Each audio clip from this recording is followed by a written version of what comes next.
Hello, hello, hello, everybody, and welcome here to another live session.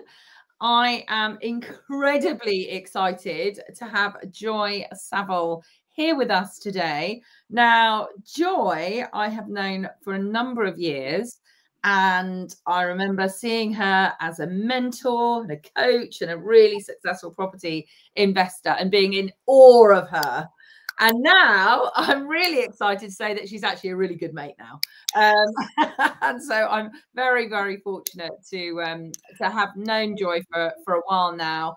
And yeah, and we've sort of grown in our property journey as well.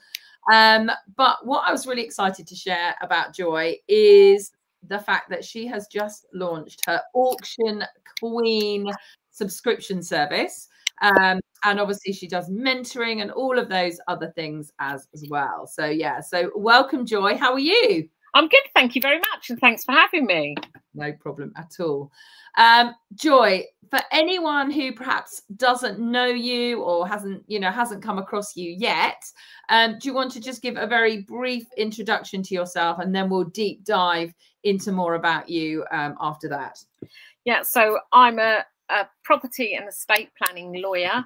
So I help people buy properties, but I also help them pay as little inheritance tax as we can possibly make it, subject, of course, to the current government's decisions to change all that, which will be interesting to learn in the next few months. I'm a property investor and coach and mentor. So I've been mentoring for a number of years now, as you rightly say, with a big company. I'm now no longer working with them, and I work more specifically with investors for their knotty legal problems. So if they're doing title splits and auction properties and the awkward bits of property that make our property investor journey much more viable, because we know someone who can solve a problem. And there are many problems that I can solve, short leases and so forth. And again, that's another thing that we expect to see interesting amendments in this current government, leasehold properties. So. Absolutely. So there's loads of changes going on, isn't yes, it? Yes, loads of changes. I think it's really hard for the average person to keep up with so much kind of buy-to-let legislation, as you say, title splitting, all of these different rules and regulations and changes, planning. There's an awful lot of planning things that are promised and then they're taken away, and then the EPC, and then it's not happening, and then it is, and it's really hard for people to keep up to date. I mean, at the moment, everybody's talking about the abolition of Section 21, and they seem to have missed the fact it hasn't been done. It's a bill that's going through Parliament. Yes, the likelihood is it will get done, because we know that the government has got a huge majority, and therefore they whip everybody to support it. Then that will happen. But it isn't at the moment. So I'm getting asked constantly about rules and things. Well, there's nothing, because we don't know what they're going to do and how they're going to do it. So there's no way around it until they've done it. Absolutely. If there's a way around it. Exactly. And I'm always a huge fan of, until it actually comes into play, like, I don't really worry about it too much, because otherwise we'd just be constantly sort of terrified. So yeah, so let's jump into this then. So let's hear a little bit about your property journey, because you are I literally describe you as like a walking brain. You are so knowledgeable about so many things. It's absolutely incredible. So just share a little bit about your journey, how you perhaps quickly how you got into property, and also conveyancing. So conveyancing, I sort of fell into it. I had to leave my first career many years ago now, and I learned to be retrained to be a secretary, got a job in a legal office, which by just accident was a conveyancing office, and realized that conveyancing was my point of genius. I remembered everything. it makes complete sense to me, and I find it difficult to understand why it didn't particularly make sense to other people, and how property investors don't know the basics bothered me for many years. You think you've done this 2 or 3 times a year, you must know how it works, and they don't. And I watch clients increasing their wealth. I won't say getting rich, because there are other things to do. Increasing their wealth with property. And my husband wanted to buy property from investment property from quite a young age, and because I did it every day, so after I'd been a secretary for a while, I left work to have a family, and whilst I was off, I qualified as a lawyer. So that was my that was my maternity leave. It was several years, granted, but I then qualified as a lawyer and worked my way up. I headed a department for a number of years. I'm not a solicitor. I'm a chartered legal executive because of how I qualified differently.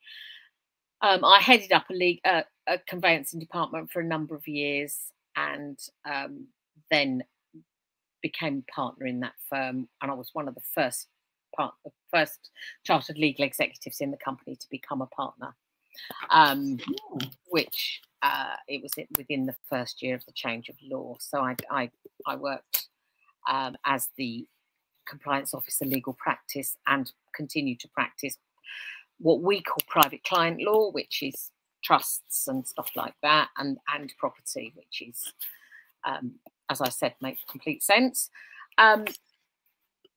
At about 2008, I was persuaded by my husband that I would buy an investment property, and we bought our first investment property on the condition I had nothing to do with it, because I did it all day long and I didn't want anything to do with it.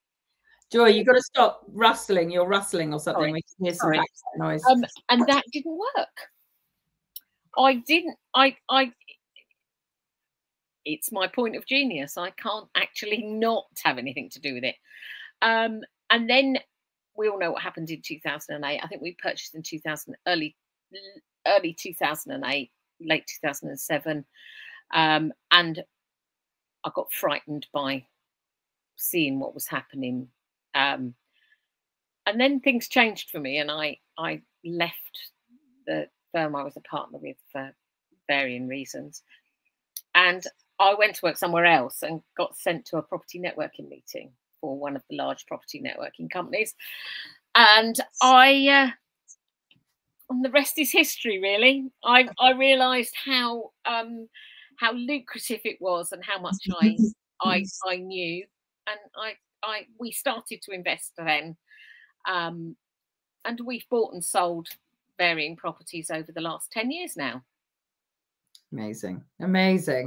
And so, yeah, so Joy and please, guys, I'll ask a few questions. Please do let us know where you are calling in from today. So when you were listening, please do drop in the chat, whereabouts are you? And then Joy will know whether there's any Welsh or Scottish contingencies here. But yeah, do let us know. So do write that in there.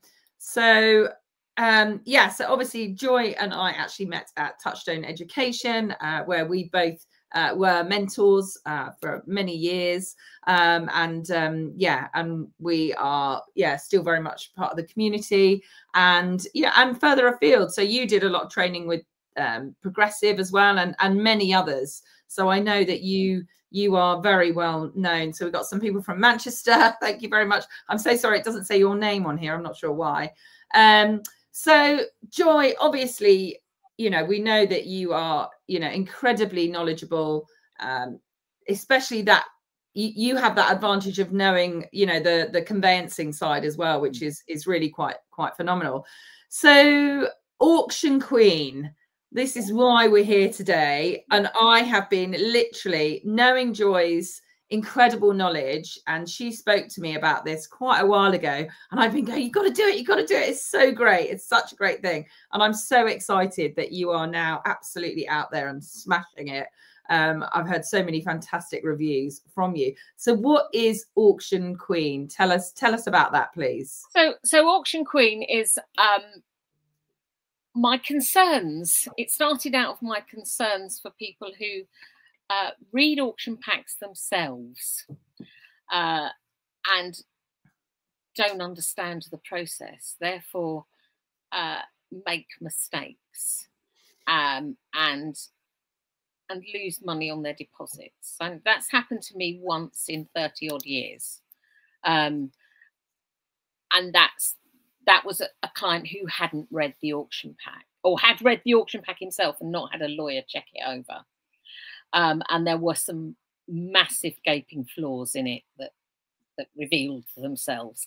So I wanted to be able to help people, because the main thing that I see when I sit down and talk to people at networking meetings and so forth is that I have, what do they want? They want me to download my 30 years experience, or it's more than 30, into their brain so that I can tell them they know exactly what to read in auction packs, and that doesn't work. We can't do that. I'd love to do that, but I can't, because there are little things, and I still learn things. You know, it's not there are things you go, well, I've never seen that before, and believe you me, they do happen. And so from that point of view, I wanted to be able to at least impart a little bit to de-risk some of the myths around auctions and about how much what you need to be looking for. And because I really appreciate that if you're going to go through every property in an auction, and sometimes there are hundreds if you look at some of Allsops and things like that, you don't want to pay someone to look at every pack. And so I wanted to get a set of rules going so people understood that it isn't always easy to do that, and that you might think, actually, that one's worth sending to a lawyer to look at. This one isn't, or I don't understand what that bit means, or I do understand what that bit means. Now, you can look at an auction pack and there can be virtually nothing in it, but there are often, you know, really difficult bits that people don't get, you know, like, are you missing rights of way? Where's the property? You know, I did one recently. So Auction Queen is we have 2 sessions a month on our Essentials membership, where we have question and answers for 2 hours on a month, for 2 hours, one hour each, on a Monday night, and people can bring their auction packs and we sit and talk through them. Now, my hope there, and I seem to be proving right, is that people see the auction pack and they're getting a chance to look at other people's auction packs and going, oh, I see. So she said something about that. Is that right? Now, it's not legal advice. It's me looking at something that would probably take me 2 hours, and I might spend 15 to 20 minutes on it, on the call, going, well, there's a problem here and I would need to ask questions about that. Or you can open it up and go, there's nothing wrong with this. You know, it's a dead flat title, and they are rare in auctions, because that's the other thing, is that, you know, if we can't find the reason why it's in an auction, then we need to be looking, is there a little something somebody's hiding? Yeah. And why are people trying to get it into an auction? Absolutely. And I think that's so key. So, you know, I'm definitely on these calls as much as I can with Joy, because it really is an incredible learning. Because, as I say, with so many circumstances, you just don't know what you don't know. And you could be reading through this, and we've done this a number of times, Joy, where you've been reading through and you've gone, oh, well, this is an issue, and I've barely even seen that. So, you know, it really is so complex, and you can absolutely see why, you know, you need to pay, you know, a considerable amount of money for solicitors to check over these auction packs, because it can be, you know, a really concerning place to be.